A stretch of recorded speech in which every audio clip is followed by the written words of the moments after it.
Seeking, pushing, optimizing, creating, learning, discovering. At Aramco, we believe in harnessing the power of data to push the limits of what's possible. That's how we deliver reliable energy to millions across the world. Aramco, an integrated energy and chemicals company. Learn more about us at aramco.com. Your team just added its 67th AI tool, and also your 67th security blind spot. The good news? The Vanta agent works like a GRC engineer in the background, finding every app your team uses, scoring the risk, and drafting fixes for you. Vanta is the platform used by over 16,000 fast-moving companies like Ramp, Cursor, and Harvey, who are shaping the future with AI and staying ahead of AI risk. Get started at Vanta.com. On today's Smart 7, Andy Burnham wins convincingly in Makerfield, the US lifts its blockade on the Strait of Hormuz, and much more. It's Friday 19th of June, it's Real Food Day, and happy birthday Zoe Saldana. The Smart 7. It's news, but not the news.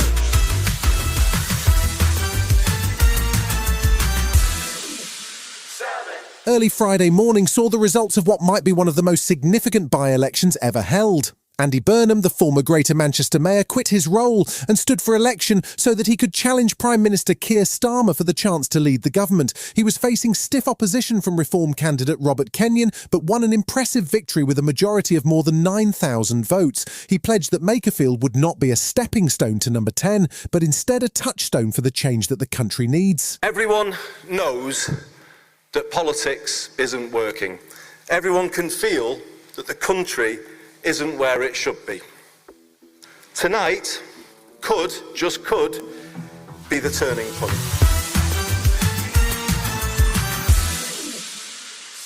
The US formally lifted the blockade on the Strait of Hormuz on Thursday, even as sharp fractures appeared in the relationship between Israel and the US over the Memorandum of Agreement.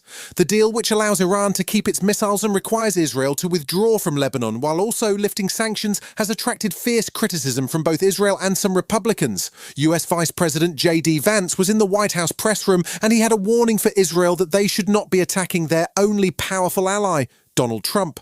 Meanwhile, at the NATO summit in Brussels, US Secretary of War Pete Hegseth had a stark warning of his own for America's allies. The United States has defended Europe for generations, and the president said that our jets would need to take off from bases in Europe to strike targets in the Middle East.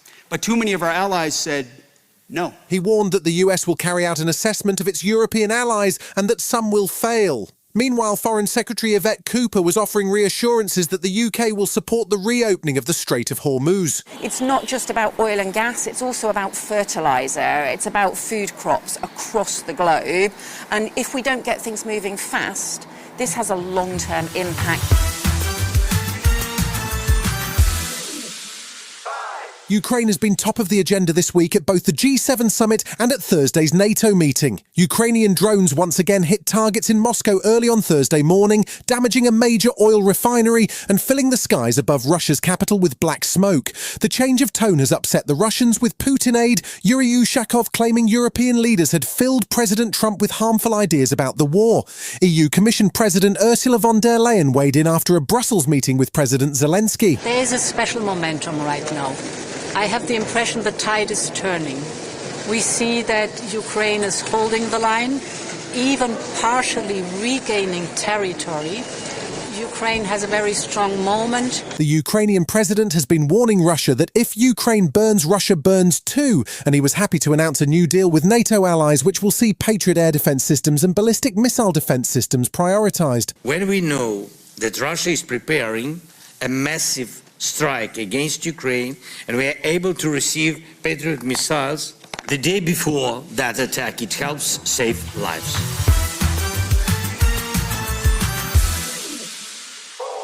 There was incredibly good news on Thursday as a new study found that the HPV vaccine has effectively eliminated cervical cancer for young women. The study was funded by Cancer Research UK and it tracked teenagers who received the HPV vaccine, which was offered in schools from 2008. For the first time ever, there were no deaths from cervical cancer recorded in the 20 to 24-year-old age group, a landmark breakthrough. Cancer Research UK's CEO is Michelle Mitchell, and she says it's an extraordinary example of the power of vaccination. What we see is clear national evidence that the HPV vaccine is not just preventing cancer, but saving lives. And it is one of the most powerful examples of cancer prevention working at population scale. Still to come on today's Smart 7 in association with Metro. Scotland are ready for more World Cup action and Spider-Man gets back into the swing of things. Right after this. Before we had AT&T Business Wireless coverage, our delivery GPS wasn't the most reliable. Once our driver had to do a 14-point turn to get back on route. A 14-point turn! An influencer even live streamed the whole thing. Not good for business. Now with AT&T Business Wireless, routes are updating on the fly and deliveries are on time. And the influencer did get us 53 new followers though. AT&T Business Wireless. Connecting changes everything. Hi, this is Jonathan Fields, host of The Good Life Project. What if your home could welcome you at the door, energize your kitchen, and calm your bedroom all automatically? With Pure's family of smart diffusers, you can scent every space perfectly. Choose premium, clean fragrances, adjust the intensity, and set schedules right from your phone. It's whole home scenting designed for the way you live. Build your Pure system today at pure.com/whole home. Welcome back.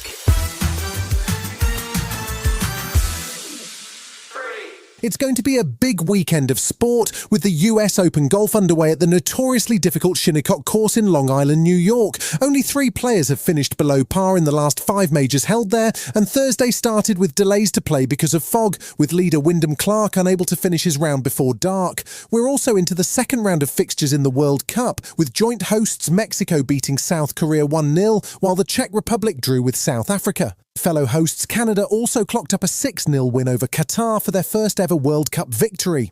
Saturday sees group leaders Scotland back in action against Morocco, and Steve Clarke was sounding quietly confident. Sometimes the Scottish psyche, the Scottish mentality is that we're a little bit more comfortable when we're the underdogs. We were the favourites against Haiti and we found the game a struggle, but we managed to win. This time we're the underdogs, and sometimes Scotland prefer it that way.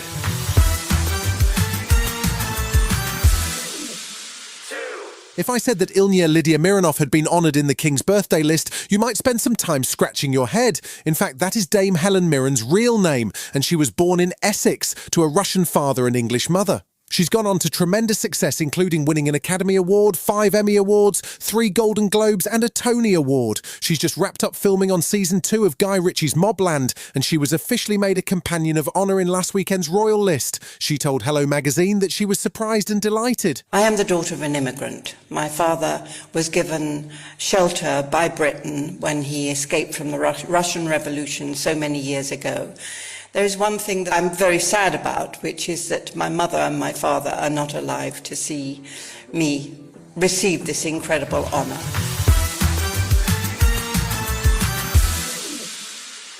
It's set to be a big blockbuster summer at the multiplex, and a new trailer for what just might be one of the biggest summer hits just dropped.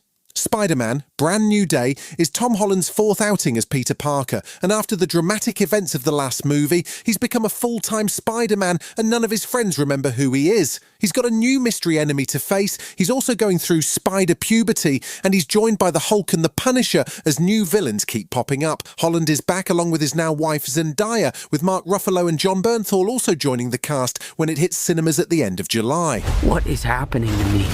Did you miss me, Spidey? I'm losing my mind. I am totally out of control. I gotta fix whatever this is right now. You've been listening to The Smart 7. We'll be back tomorrow at 7 a.m. Hit that follow button and have a great day. Give us 7 minutes and we'll give you the world. Your team just added its 67th AI tool. and also your 67 security blind spot. The good news? The Vanta agent works like a GRC engineer in the background, finding every app your team uses, scoring the risk, and drafting fixes for you. Vanta is the platform used by over 16,000 fast-moving companies like Ramp, Cursor, and Harvey, who are shaping the future with AI and staying ahead of AI risk. Get started at Vanta.com. Hey, Pablo Torre here. As a sports journalist, I've covered global sports for many years now, and there's one thing that I can promise you. Nothing compares to the World Cup. And this time it is even better thanks to McDonald's. You have the chance to take home one of 9 legendary cups when you order the FIFA World Cup meal. The cups feature some of the biggest legends in football, like David Beckham, Thierry Henry, and Ronaldinho, Christian Pulisic, Lamine Yamal, and Alphonso Davies. Right now, get one of 9 legendary cups when you order the FIFA World Cup meal only at McDonald's. At participating McDonald's, only for a limited time, while supplies last, all rights reserved, copyright 2026, McDonald's at the FIFA World Cup 2026.